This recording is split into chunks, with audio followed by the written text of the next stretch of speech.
प्रिय विद्यार्थियों एवं शिक्षार्थियों, जब आप अपने विद्या और शिक्षा केंद्र पर शिक्षार्थी विद्यार्थी की पोशाक पहन करके जाते हैं तो गर्व से जाओ कि मैं एक विद्यार्थी हूं, मैं एक शिक्षार्थी हूं। वहां जाने के बाद आपके कक्ष में जो भी आपका शिक्षक आपको जो शिक्षा देता है उस शिक्षा को पूरा ध्यान से सुनो।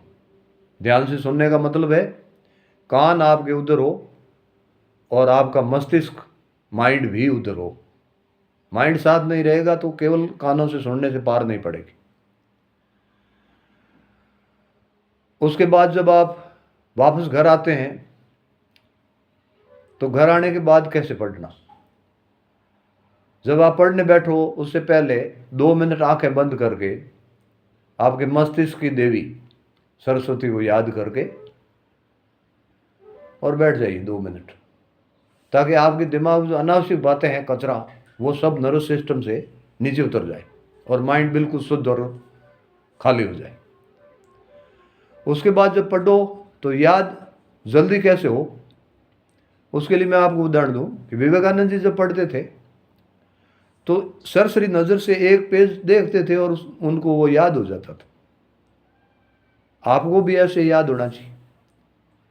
उसके लिए आपको क्या करना है, पहला पेज जैसे आपने पढ़ा उस पेज को एक बार पढ़ करके रीडिंग करके फिर उसको समझो।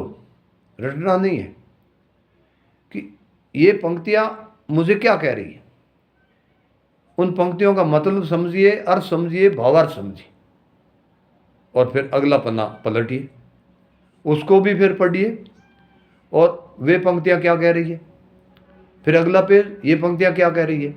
ऐसे समझते जाइए तो आपको जो भी मैटर होगा वो जल्दी याद होगा। तीसरी बात आती है परीक्षा की।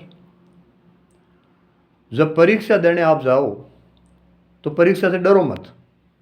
एक दो है, भूत पिशाच कांप उठे देख परीक्षा काल। परीक्षा से सभी डरते हैं पर आप डरो मत। आप गर्व से जाओ कि मैं एक परीक्षार्थी हूं और वहां जाने के बाद आप लिखना शुरू करो।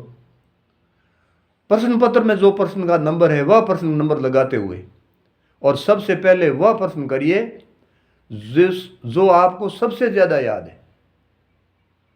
उस पहले प्रश्न को देखते ही आपका शिक्षक आपसे प्रभावित हो जाएगा और उसके नंबर देने का मूड अच्छा हो जाएगा। और अंत में भी वो प्रश्न करिए जो सबसे ज्यादा याद है, तो लास्ट में भी उसका मन ऐसा हो जाएगा कि विद्यार्थी ठीक है। एक उसमें आपकी हैंडराइटिंग अच्छी होनी चाहिए, लिखे मुंह से और पढ़े खुदा जैसी नहीं हो तो भी उसका भी प्रभाव पड़ता है को भी जांचने वाले पर।